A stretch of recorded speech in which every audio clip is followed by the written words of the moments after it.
رمضان المبارک کی ہر رات یوں تو رحمتوں اور برکتوں والی ہوتی ہے، مگر شب قدر کی عظمت و فضیلت قرآن و حدیث سے ثابت ہے۔ اس رات کو عظمت و فضیلت کیوں ملی؟ اس کے لیے قرآن کی گواہی کافی ہے۔ اللہ کا فرمان ہے کہ ہم نے اس قرآن کو لیلۃ القدر میں نازل کیا، اور تمہیں کیا معلوم کہ لیلۃ القدر کیا ہے؟ لیلۃ القدر 1000 مہینوں سے بہتر ہے۔ اس میں فرشتے اور روح الامین حضرت جبریل علیہ السلام ہر کام کے لیے اپنے رب کے حکم سے اترتے ہیں۔ یہ رات طلوع صبح تک امن و سلامتی ہے۔ اس رات میں اللہ تعالیٰ نے اپنی آخری کتاب قرآن مجید دنیائے انسانیت کے نجات کے لیے نازل کی۔ اسی رات میں اپنے آخری رسول افضل البشر حضرت محمد صلی اللہ علیہ وسلم کو انسانوں کی رہنمائی کے لیے مبعوث فرمایا۔ اسی شب قدر میں فرشتے اپنے سردار حضرت جبرائیل علیہ السلام کے ہمراہ انسانوں کے لیے تمام احکامات لے کر اترتے ہیں۔ چنانچہ اس پوری رات کو مغرب تا فجر امن و سلامتی اور فلاح و کامرانی کی رات بنا دیا گیا۔ شب قدر کی شان اللہ تعالیٰ نے قرآن مجید میں ایک جگہ اس طرح بیان فرمائی ہے کہ ہم نے اس قرآن کو مبارک رات میں نازل فرمایا ہے۔ بے شک ہم ڈرانے والے ہیں۔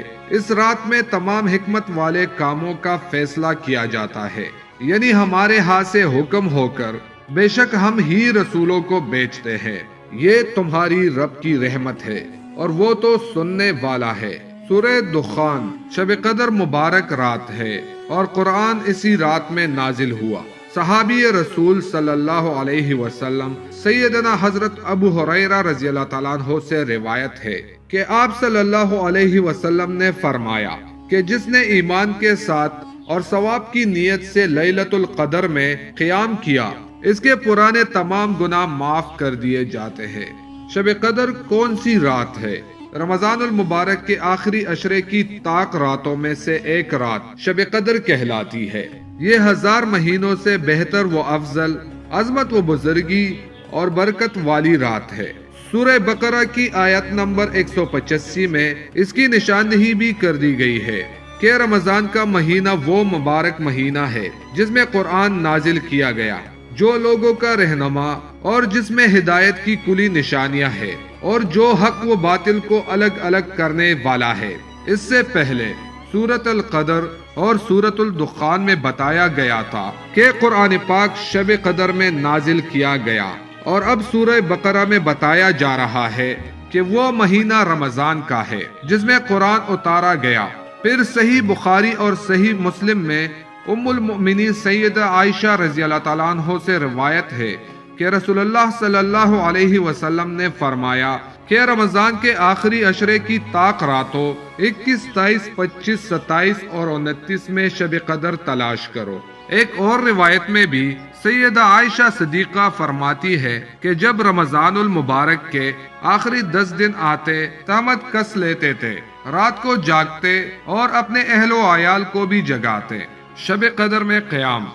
لیلۃ القدر کے لیے کسی معین یا مخصوص رات کا تعین اللہ کی طرف سے اس لیے نہیں کیا گیا کہ لوگ لیلۃ القدر کی فضیلت سے فائدہ اٹھانے کے لیے صرف ایک ہی رات پر اکتفا نہ کرے، مختلف طاق راتوں میں سے اس کو تلاش کرے اور عبادت و بندگی کرتے رہے۔ لہٰذا کسی ایک رات کو مخصوص کرنے کے بجائے فرمان رسول اللہ صلی اللہ علیہ وسلم کے مطابق آخری عشرے کے تمام طاق راتوں میں جاگ کر خشوع و خضوع اور اخلاص کے ساتھ نوافل، تلاوت قرآن پاک، ذکر و اذکار اور دعاؤں کا اہتمام کرنا چاہیے۔